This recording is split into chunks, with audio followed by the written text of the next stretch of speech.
Bonjour à tous, bienvenue dans cette nouvelle vidéo où aujourd'hui je vais essayer de vous présenter avec une mind map un ouvrage que j'ai lu, un ouvrage qui s'appelle Malcolm X, A Life of Reinvention, un ouvrage écrit par Manning Marable qui est ultra intéressant et que je vous conseille vraiment chaudement. Le principal objectif de ce genre de vidéo, c'est évidemment vous montrer l'intérêt que peut avoir pour vous le mind mapping, à la fois comme moyen de synthèse d'informations, mais aussi comme moyen de se raconter une histoire et donc de beaucoup mieux apprendre quelque chose, un sujet, un livre, etc. Voilà, j'espère que le concept va vous plaire et je vais vous présenter via Xmind, qui est le logiciel que j'utilise, la vie de Malcolm X. Vous pouvez voir que la mind map se subdivise en 4 premières parties, à la fois le qui, le quoi juste ici, le où puis l'inspiration. Donc pour que vous compreniez bien, la répartition en 4 grandes parties que vous voyez juste ici, elle vient simplement de la manière dont moi j'ai compris l'ouvrage. La première partie qui concerne le qui va être réellement basée sur quelle est la vie et quelle est l'évolution, quels sont les endroits par lesquels sont passés Malcolm X. En fait, vous commencez à le comprendre, le mind mapping c'est vraiment votre imagination qui choisit la manière de catégoriser votre mind map. Commençons d'abord par qui est Malcolm X. Personnellement, j'ai choisi une image qui représente Malcolm X en train de prier parce que pour moi, c'est vraiment ce qui m'a marqué, c'est sa dimension religieuse et sa foi extrêmement forte. Comme j'ai voulu commencer par une partie assez chronologique, on va d'abord insister sur l'enfance de Malcolm X, une enfance très dure avec un père qui était militant noir et une adolescence marquée par la toxicomanie, la cocaïne, l'alcool et la participation à des activités de gang,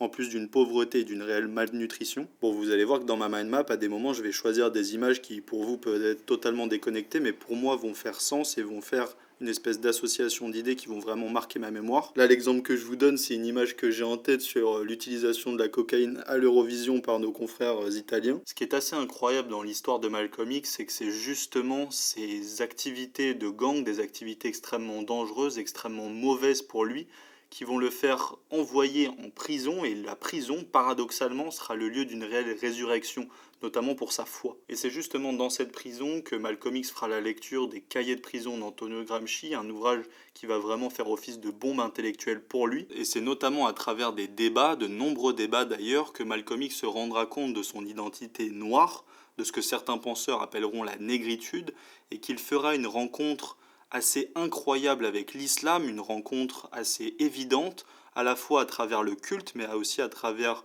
une foi individuelle. Vous remarquez juste ici avec cette accolade que j'ai souhaité rassembler les personnages clés à la fois de cette enfance et de ce passage en prison pour Malcolm X, avec la femme de Malcolm X qui s'appelle Betty et qui très rapidement deviendra suspicieuse de la NOI, la Nation of Islam, qui sera l'organisation centrale dans la vie de Malcolm X, qu'on va voir juste après, et aussi de Bembry, qui est justement ce genre de personnage que va rencontrer Malcolm X en prison, des personnages brillants, noirs, et qui vont vraiment participer de la résurrection intellectuelle et croyante de Malcolm X. Passons maintenant à la NOI, la Nation of Islam. Elle est née à Détroit dans les années 30 et elle partage une idéologie qui est d'abord sexiste. C'est d'ailleurs pour ça que Betty est assez suspicieuse de cette organisation qui certes revendique des valeurs sexistes, mais qui parvient à compenser un petit peu ce sexisme par une protection et une sécurité. Rappelons que Malcolm X vit dans Harlem, vit dans le Bronx, et vit dans cette dangerosité et cette violence permanente. La Nation of Islam promeut aussi une idéologie assez suprémaciste, une idéologie qui d'ailleurs, selon Manning Marable,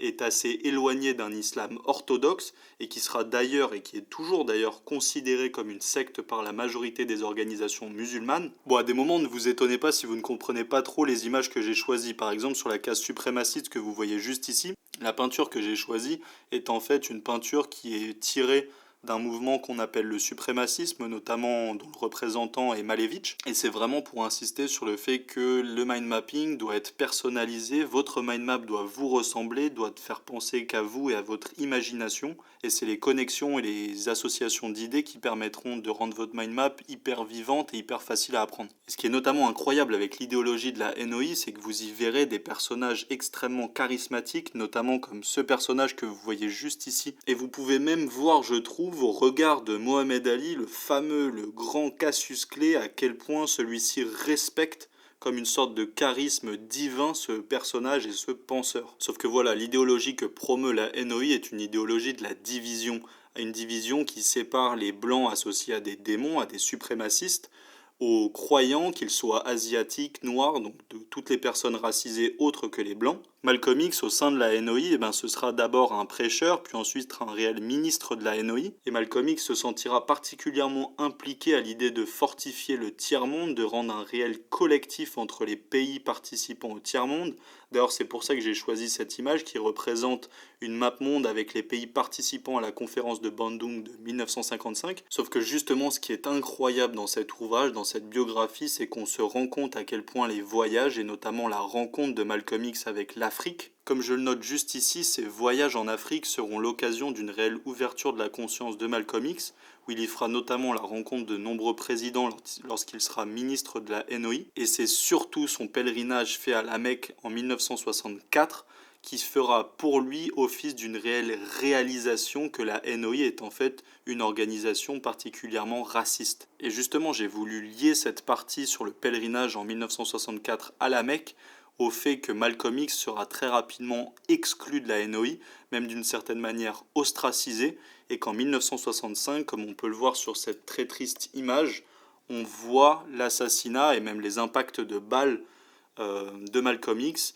qui, selon Manning Marable, sera évidemment d'une certaine manière l'implication de la NOI, mais le biographe exprime aussi la possibilité d'une implication du FBI tellement Malcolm X était devenu un personnage influent qui commençait à déranger les puissants. Et évidemment, après de nombreuses années à avoir réfléchi à la cause noire, c'est l'idée de panafricanisme qui naîtra lors de ses voyages en Afrique, une lutte qui désormais doit promouvoir la résistance à l'oppression et surtout l'obtention de droits civiques, que ce soit pour les Noirs mais aussi pour les Blancs, les Asiatiques, et évidemment, comme vous en doutez bien, c'est justement ces revendications panafricanistes qui feront naître au sein de la Nation of Islam de nombreuses menaces à l'égard de Malcolm X, et c'est justement ici pour ça que j'ai mis un panneau de danger qui rejoint directement la Nation of Islam et Malcolm X juste ici qui va justement mourir assassiné. Alors Malcolm X, c'est quoi? Ici, j'ai choisi de montrer un petit peu l'objet de la lutte. Eh bien, on commence à le voir, c'est d'abord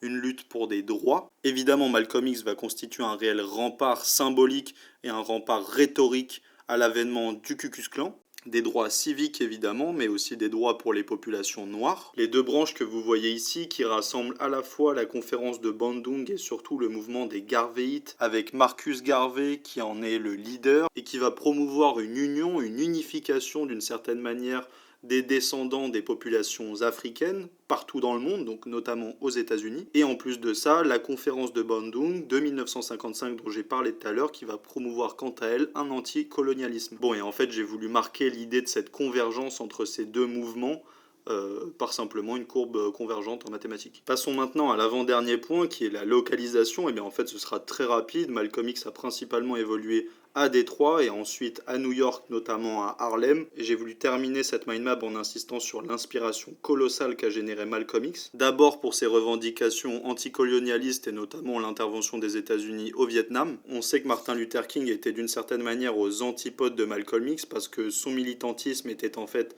un militantisme qui promeut la non-violence, d'inspiration d'ailleurs de Gandhi. Et d'une manière plus générale, Martin Luther King essayera d'éviter les oppositions raciales, alors que dans la pensée de Malcolm X, en tout cas dans une grande partie de sa vie, c'est justement cette distinction raciale qui va être fondatrice de sa lutte. Et cette divergence dans le militantisme, en fait, elle va être synthétisée, je trouve, extrêmement bien par Pape Ndiaye. Martin Luther King, lui, c'est quelqu'un qui vient de la classe moyenne et qui a grandi avec des valeurs chrétiennes, à la différence de Malcolm X, qui, lui, comme on l'avait vu dès notre introduction, est un personnage qui a grandi dans une enfance extrêmement dangereuse, extrêmement pauvre et extrêmement précaire. Et en fait, on le voit parce qu'après le pèlerinage à la Mecque, eh bien Malcolm X en appellera tout simplement à l'union des mouvements des droits civiques, mais de manière universelle et pas seulement pour les populations noires. Bon, en guise de conclusion, je veux simplement vous montrer à quel point c'est facile de se raconter une histoire avec une mind map. C'est d'ailleurs d'autant plus facile que j'ai utilisé des images qui toutes font appel à mon imagination, ou en tout cas à ce principe d'association d'idées sur lequel je veux réellement insister. J'y ai mis de très belles images, notamment ce regard de Cassius Clay vers Elijah Muhammad, mais aussi, on y voit aussi la Mecque et aussi la photo extrêmement poignante de la scène de crime où Malcolm X va mourir. Bon, comme j'aime bien me marrer aussi et que j'aime bien apprendre mes mind maps en me marrant, vous avez pu voir nos compagnons italiens avec la cocaïne. Une photo de la famille un peu bourgeois catho de La vie est un long fleuve tranquille, qui est un classique français et qui m'a simplement fait penser d'une manière un peu imagée à la famille dans laquelle a pu évoluer Martin Luther King, une famille de classe moyenne avec des valeurs chrétiennes. Bon, j'espère que ça vous a plu. La mind map, évidemment, n'est pas exhaustive, c'est pas du tout son objectif. Pour moi, j'ai simplement voulu y mettre les points qui, à mon sens, semblent le plus importants et semblent le plus caractéristiques de la vie de Malcolm X. Bon voilà, j'espère que la vidéo vous a plu. Je vous remercie grandement si vous êtes resté jusque là et je vous dis à très vite.